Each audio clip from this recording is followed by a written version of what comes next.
Vamos a iniciar con Liliana Noble de Pulso Saludable, Fernanda Mendoza, y nos vamos yendo unos para otros. Buenas noches, Liliana Noble de Pulso Saludable. Doctor Gatell, me gustaría que nos ayudara, perdón por la insistencia, pero otra vez con el tema del cubrebocas, si es bueno usarlo, si no, porque ya sabe que luego a mí hasta me preguntan, ¿y por qué él no lo usa? Denos esta explicación que ya nos ha dicho muchas veces. Mi segunda pregunta, el decreto de estas personas adultas mayores ya regresan a trabajar y hay mucha gente que está temerosa, si hay alguna novedad, si se va a suspender o se va a prolongar, etcétera. Y una pregunta para su invitada, cuando el paciente ya está dado de alta, ustedes le dicen ya está curado, el paciente les pregunta ya estoy curado y ustedes contestan sí, es una cura viral. ¿A qué se refieren exactamente con eso? Gracias. ¿Quién empezamos con esta última? Muchas gracias, es excelente la pregunta. Parte del programa, lo relevante también es que incluye toda esta serie de acciones desde el tamizaje, es decir, ahora lo que estamos enfocándonos es tener una prueba rápida, una prueba que en unos minutos nos dicen si tenemos anticuerpos para hepatitis C o no. Después de eso, también un cambio radical en términos de la estrategia es que se está buscando el tener un diagnóstico en un solo paso. Antes, cuando se hacía la prueba de tamizaje, se le decía a la persona, bueno, regresa para poderte hacer esta prueba confirmatoria. Cuando tenemos una prueba positiva, hay que confirmarlo con un elemento que se llama carga viral. La carga viral lo que mide literal son los virus que están circulando en nuestra sangre, este material genético, y ahí nos indica que existe una infección activa, una infección crónica. Una vez que la persona recibe tratamiento, después de que completa su ciclo de tratamiento, antes también debe de existir un perfilamiento de las personas, quiere decir, necesitamos saber si las personas están en condiciones adecuadas para recibir qué tipo de tratamiento. Esto también está incluido en el programa y el tratamiento evidentemente, pero después de que termine el tratamiento, a los 3 meses hay que hacerle una prueba. Si esa prueba, nuevamente lo que se hace es tener una carga viral y esta carga viral lo que nos va a indicar es que ya no se encuentre este material genético del virus y aquí es cuando decimos que la persona se encuentra curada de esta infección. Es fundamental también hacer hincapié que todas las personas deben de entrar en un programa de prevención de reinfecciones y que de hecho desde el principio, desde la primera consultoría, se darán las indicaciones para que las personas eviten ciertos riesgos para que no se vuelvan a exponer al virus y así asegurarnos que las personas permanezcan sin la infección. Muchas gracias, doctora. Antes de abandonar el tema de hepatitis C, aunque espero que haya interés y que sigamos en él, quisiera felicitamos a nombre del doctor Alcocer y a nombre de todo el equipo al doctor David Kersenovich, quien fue reconocido por la Coalición para la Eliminación Global de la Hepatitis como el ganador del premio a la eliminación de la hepatitis en 2020. El doctor Kersenovich es muy conocido en México, es un médico muy competente, muy prestigiado, un hombre muy sabio. Es actualmente el director general del Instituto Nacional de Ciencias Médicas y Nutrición, Salvador Subirán, del que fue también su director médico y jefe del Departamento de Gastroenterología.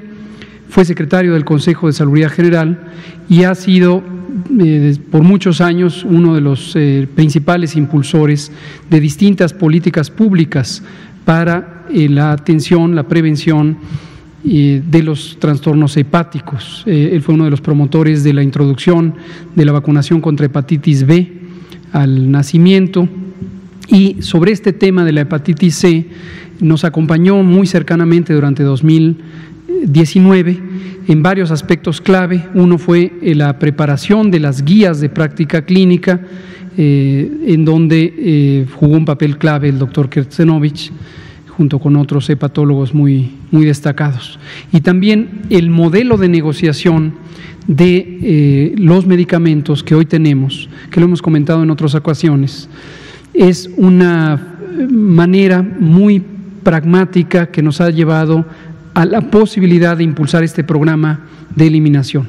No hubiera sido posible si no se hubiera tenido el enfoque que hoy tenemos, y vale la pena recordar que este programa de eliminación lo que nos permite tenerlo es que hay un enfoque de salud pública. Como señaló la doctora Aletze, hay aproximadamente 600,000 personas, según se estima, que podrían estar viviendo con hepatitis C crónica en México, y antiguamente, hasta antes de 2019, el enfoque terapéutico de la hepatitis C se hacía caso por caso, y solamente en ciertas unidades de salud, mayormente los institutos nacionales de salud, que estaban acreditados. Pero esto, desde luego, jamás íbamos a alcanzar a lograrlo. No se tenían más de 5 o 6,000 tratamientos por año y nunca íbamos a lograr el propósito de la eliminación. Decidimos emprender un programa de eliminación porque hoy tenemos la posibilidad de acercar los tratamientos a la población, y muchas de las poblaciones vulnerables, como lo señaló la doctora de la Torre, son de difícil acceso. Son personas privadas de la libertad, usuarios de drogas intravenosas, etcétera, y entonces se requiere un abordaje de salud pública que no hubiera sido posible con el antiguo modelo de provisión de servicios de salud que tenía México. Felicitamos al doctor Kersenovich y nos da mucho gusto que él nos haya acompañado en todo esto. Cambio de tema, cubrebocas. Adultos que retornan. Sobre cubrebocas, cada vez que se nos pregunte, con mucho gusto lo volvemos a comentar. Hemos dicho muchas veces desde el inicio de la epidemia sobre el cubrebocas. Hay lineamientos que están publicados en el sitio coronavirus.gov.mx, hay acuerdos del secretario de Salud que están publicados en el Diario Oficial que hablan de la utilidad de cubrebocas.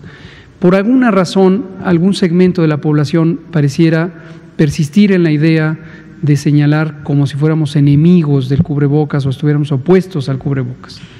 Volvemos a explicar, no es el caso. Yo creo que estamos pensando en hacer un video como el que hicimos de la epidemia larga, un video que sea usa tu cubrebocas, se va a llamar el video, y lo que va a explicar va a mostrar las innumerables ocasiones en las que hemos hablado del cubrebocas. La doctora Aletze de la Torre, aquí presente, que es la líder de la guía de control de infecciones, hizo una demostración pragmática aquí sobre el uso del cubrebocas. Yo tengo el mío aquí, me lo he puesto en muchas ocasiones, siguiendo las recomendaciones de la doctora de la Torre.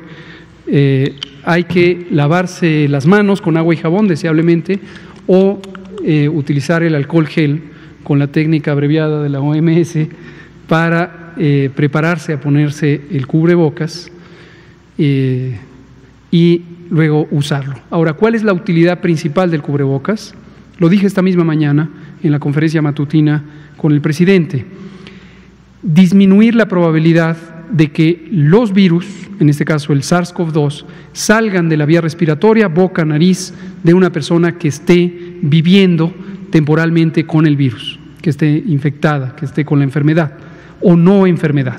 Hay una proporción importante de personas, hay algunas estimaciones de que podrían ser el 20%, que pasan un periodo asintomático, entonces no se dan cuenta que tienen el virus, pero lo pueden propagar. Desde luego, la importancia de ese periodo asintomático todavía está en proceso de estudio. La evidencia científica es poco focalizada a algunos pocos estudios en donde se ha podido hacer un seguimiento estrecho de personas y no se ha determinado la importancia general del portador asintomático. Pero, a pesar de ello, se ha recomendado usar el cubrebocas, particularmente en los espacios cerrados. No me lo voy a poner, o si me quieren tomar la foto que me lo pongo, con mucho gusto me lo pongo, para hacer la recomendación.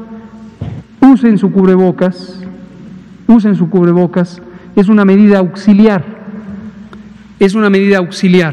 que complementa al lavado de manos, agua y jabón, preferentemente al alcohol gel, complementa la sana distancia, que es importantísima, complementa la protección del estornudo con el ángulo del codo, complementa quedarse en casa cuando se está con síntomas. Y estas medidas, en conjunto con el cubrebocas, como lo señaló en repetidas ocasiones la Organización Mundial de la Salud, pueden ayudar a lograr disminuir la transmisión. Entonces, no hay oposición alguna al cubrebocas. El Gobierno de México, como lo anuncié esta misma mañana, recomienda el uso del cubrebocas. Pero hemos dejado también muy en claro, y aquí cuando viene esta otra explicación es donde algunas personas se inquietan, que no lo vamos a hacer una medida obligatoria desde el Gobierno de México. Eso no quiere decir que no lo recomendemos, pero consideramos que la sociedad está conformada de personas maduras, de personas conscientes, que pueden tomar decisiones favorables no solo a su propia salud, sino a la salud de otras personas. El cubrebocas principalmente es una medida de protección de los otros, no de uno mismo, porque no es una barrera protectora, como también lo hemos explicado. Entonces, en suma, use su cubrebocas, particularmente en los espacios cerrados, como complemento a lo otro, pero no deje de conservar la sana distancia, quedarse en casa, lavarse 20 veces las manos al día. Adultos mayores.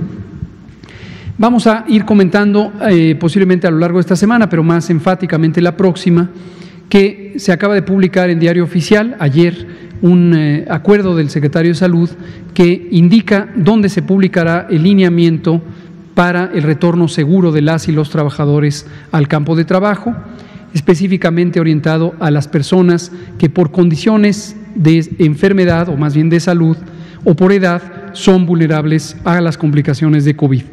Hemos publicado una primera versión que tiene algunas indicaciones muy precisas sobre las categorías de riesgo para cada una de las distintas enfermedades. El control de la presión arterial, el control de la diabetes, el control de la reserva inmune de las personas que viven con VIH o las personas que están con otras fuentes de inmunosupresión, etcétera. Y estas son indicaciones muy puntuales que iremos refinando, sobre todo en el aspecto de cómo se puede hacer que estas condiciones permitan que las personas empleadoras tengan un reconocimiento de la condición de vulnerabilidad de las y los trabajadores y enfáticamente, este es uno de nuestros propósitos, que quede muy claro esto, que no exista acto de discriminación alguno por condiciones de salud. Esto debe quedar clarísimo. Las leyes mexicanas, empezando por el artículo 1 de nuestra Constitución, protegen de la discriminación en general, pero una de ellas podría ser que se discrimine a una trabajadora o un trabajador por tener una condición de salud que la hace vulnerable. No vamos a permitir que exista esto, por eso trabajamos conjuntamente con la Secretaría del Trabajo, la Secretaría de Economía y el Instituto Mexicano del Seguro Social para hacer estos lineamientos. Pero estaremos también acompañando este lineamiento de otras disposiciones que aseguren que no existan actos de discriminación relacionados con los derechos laborales por tener condiciones de vulnerabilidad. Gracias, Liliana. Fernanda Mendoza, glucosa atómica. Y luego usted. ¿Mande? Hola, buenas tardes. Fernanda Mendoza para Glucosa Atómica. Preguntarle a la doctora primero cómo serán los esquemas de tratamiento para el programa y una vez que hayan concluido el periodo que mencionó usted de 3 meses, si el paciente no se ha curado, ¿van a continuar con el mismo esquema? ¿Se les va a cambiar? Y también preguntarle si han considerado este programa implementarlo con la hepatitis B. Muchísimas gracias. Sí, los tratamientos, y de hecho está ya publicado cuáles son estas características y cuáles son las personas que podrán ser tratados en atención primaria a la salud y cuáles requerirán tratamientos especializados. Una vez que terminan el tratamiento inicial, después de estos 3 meses, lo que sigue es, si la carga viral sigue presente, indica que la persona no alcanzó la curación con este primer esquema, pero tenemos tratamiento de rescate. Y entonces lo que nos va a permitir es que las personas puedan acceder a este tratamiento de rescate también y que por lo tanto pues estamos prácticamente asegurando que las personas se puedan curar de esta infección. Es tan relevante que son pocos los países que tienen acceso universal a un programa de eliminación de hepatitis C. Creemos que son de esos momentos históricos para compartir de extraordinarias noticias para la salud pública y que lo que haremos paso a paso es mantener esta coordinación, esta información. Por supuesto, estamos abiertos a cualquier duda, pregunta, pues ayudar a las personas a que sepan cómo vincularse, ayudar a las personas a que tengan información adecuada en tiempo real, ir haciendo esta parte de alfabetización en salud, tanto para el personal de salud, que es algo nuevo y un cambio también en paradigma, para que el primer nivel de atención sean los líderes y los que nos van a llevar a la eliminación de este problema de salud pública. También es empoderar a este primer nivel de atención. Es ahora prácticamente, si lo queremos ver, más fácil tratar y curar hepatitis C que el tratamiento de una persona con diabetes o hipertensión. Así de sencillo es esto. Entonces, no queremos perder esa oportunidad y estamos abiertos nuevamente a agradecer a la colaboración de las instituciones, a los líderes comunitarios, a los líderes académicos que han dado y luchado pues todas estas décadas para lograr este programa que hoy podemos tener en nuestro país. ¿Y han considerado implementarlo con la hepatitis B? Para hepatitis B, de hecho, existe dentro de esta parte de optimización de tratamiento, justo la parte de tratamiento para hepatitis B, y lo que se va a hacer, y lo interesante de este programa es que es un acelerador. Es un acelerador porque nos permite identificar a las personas con hepatitis C, pero también nos permitirá identificar a las personas con virus de hepatitis B. Ya tenemos identificados las unidades para la vacunación, cuáles unidades existen para que se puedan vincular a tratamiento también estas personas, porque recordemos, estamos en la lucha contra las hepatitis, y también nos va a ayudar a identificar a las personas que viven con VIH, que recordemos, existe tratamiento y con un tratamiento adecuado las personas tienen una calidad de vida igual que las personas que viven sin VIH. Entonces, el ser acelerador nos permite mover este primer nivel de atención, acercar los servicios a la población, pero también el poder vincular el resto de los programas. La otra cuestión que es un cambio y un hito histórico para el país es la coordinación y la plataforma estandarizada en términos de información, que nos permite ver desde el tamizaje hasta la curación de la persona, reinfecciones, y que está centrada en las personas. Quiere decir que si yo me hago mi tamizaje en Baja California, en una unidad, por ejemplo, del Seguro Social, y yo tengo ISSSTE en la Ciudad de México, cuando regrese, ese resultado va a estar en dicha plataforma y pierdo así la oportunidad de tener la información adecuada. Doctor, preguntarle también qué noticias tiene sobre el ENARM, si será presencial o habrá cambios, y también si pudiera decirnos si ya tienen información sobre las plazas que va a haber en el extranjero. Gracias. No tengo información en este momento, pero con gusto el doctor Alejandro Sbarch, quien es el coordinador médico del INSABI, del Instituto de Salud por el Bienestar, nos puede preparar una tarjeta informativa y la comentamos. Igual. Todo el aspecto de educación lo podemos compilar en una sola información y se lo comento. Vamos a darle la palabra al colega, nos quedan 2 minutos, 3.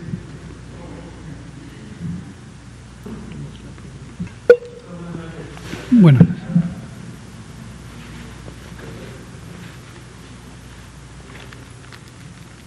Buenas noches, David Pérez de Tejada, de Informe 24 de Audiorama. Un par de dudas rápidas, doctor, que han llegado del público al medio al que represento. La primera es, ¿cómo van a diferenciar cuando usted nos ha hablado que en octubre podría juntarse con influenza, COVID? ¿Cómo se va a diferenciar COVID-19 de influenza? ¿Qué se va a hacer? ¿Van a hacer pruebas a esos enfermos? ¿Qué estrategia planea el sector salud en ese asunto? Y en la mañana nos hablaba de que el 7% de las bebidas azucaradas intervienen en la mortalidad de pacientes, ¿no?, con COVID. ¿Estas cantidades quién las regula? de los refrescos, porque, o a quién le correspondería la regulación, porque antes, por ejemplo, un refresco familiar era de 355, hoy hay hasta de 3 litros. En los cines también se vendía, por ejemplo, cantidades menores de dulces, de palomitas, de refresco, ¿no? Sobre todo, que es de las bebidas azucaradas. ¿A quién le corresponde esta regulación? Y si el sector salud intervendría en ese aspecto, ¿cómo lo haría? Gracias por la pregunta. Solo para aclarar, no es que 7% de los refrescos contribuyen a la mortalidad. Del total de muertes que hay en México, 722,000, tomando el dato de 2018, 7%, que son 40,000, números redondos, se pueden atribuir al consumo de bebidas azucaradas, al consumo de refrescos. ¿Por qué razón? Porque el consumo de refrescos produce enfermedad cardiometabólica, produce diabetes, produce hipertensión arterial, produce obesidad, y estas son las causas que llevan a la muerte gruesamente de una tercera parte de la población de México. Ahora, los tamaños de los productos atienden a una lógica comercial, meramente comercial. Sale más económico para quien fabrica el producto y lo comercializa hacer una presentación grande que hacer muchas presentaciones chiquitas, porque lo que induce es una sensación de avidez de parte del consumidor. Esto está estudiado, no crean que me lo estoy, se me está ocurriendo en este momento, está documentado por distintos campos, la economía, la sociología, la psicología industrial, etcétera.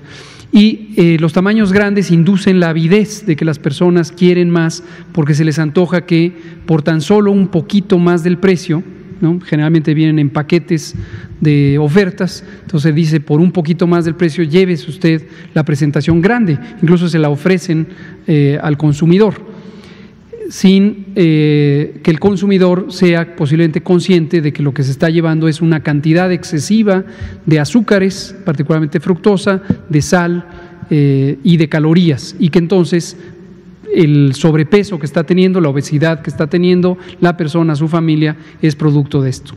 No existe un elemento legal directo para regular las porciones alimentarias hasta el momento.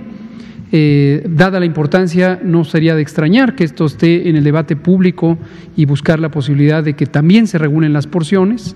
Les podemos comentar que cuando estuvimos elaborando la norma 051 sobre el etiquetado frontal de alimentos, en las conversaciones que tuvimos con el sector industrial, cabe aclarar que las normas se hacen por conversación, por consenso con todos los actores sociales relacionados, y en la mesa estuvieron los representantes de las industrias alimentarias y sus cámaras. Uno de los planteamientos que les hicimos es llegar a un acuerdo sobre regulación de porciones, autorregulación de porciones, pero no causó simpatía esta propuesta. Quizá la perspectiva era que no se iban a poner los etiquetados, y al final pues esa idea fue desechada por quien tenía que autorregularse, decidió no autorregularse, y entonces desde luego vamos a poner los etiquetados. Pero son varias políticas que estarán ocurriendo y las vamos a ir comentando aquí. Muchas gracias, se nos acaba el tiempo, son las 20:01, usted empieza mañana y aquí acaba la conferencia. Ya no nos da tiempo, pero mañana empezamos con eso y luego nos pasamos con la compañía.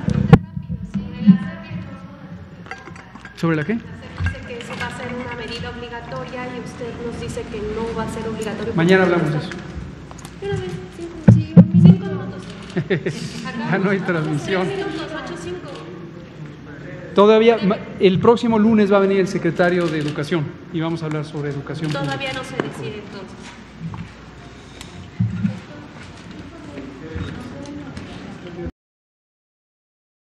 Quédate en casa.